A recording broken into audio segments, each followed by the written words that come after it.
খাতে উপার্জিত কামাই এটা পৃথিবীর শ্রেষ্ঠ কামাই, আলহামদুলিল্লাহ। পরিশ্রমের মাধ্যমে যে উপার্জন, এটাকে ইসলাম আমাদেরকে উৎসাহিত করে। শুধু নামাজ, রোজা, জিকির এগুলো নিয়ে ইসলাম আমাদেরকে পড়ে থাকতে বলেনি। কোরআনিক অর্ডার হচ্ছে আপনার নামাজ শেষ, আপনি বেরিয়ে পড়বেন, কাজে বেরিয়ে যাবেন। ফাইদা কুদিয়াতিস সালাতু ফান্তাশিরু ফিল আরদি ওয়াবতাগু মিন ফাদলিল্লাহ। বিধানটা কার বলুন? আওয়াজ করে বলুন, বিধানটা কার? এটা কোরআনিক ভার্ডিক্ট, কোরআনের বিধান। নামাজ শেষ, গোল হয়ে বসে জিকির করতে বলা নাই আল্লাহ। আল্লাহ বলেছে ফান্তাশিরু ফিল আরদ ওয়াবতাগু মিন ফাদলিল্লাহ, জমিনে ছড়িয়ে পড়ো, আল্লাহর রিজিক তালাশ করো। নামাজ শেষ, বেরিয়ে যাবেন। কৃষক চলে যাবে মাঠে,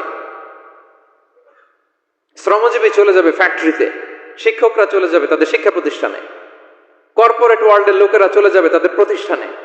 ডেভেলপমেন্ট করতে হবে, সিভিলাইজেশন করতে হবে। নামাজের পরে গোল হয়ে বসে থাকা চলবে না। কি ব্যালেন্স দেখেছেন ইসলাম? আজান হয়েছে তো মসজিদে আসো, নামাজ শেষ বেরিয়ে পড়ো, আলহামদুলিল্লাহ।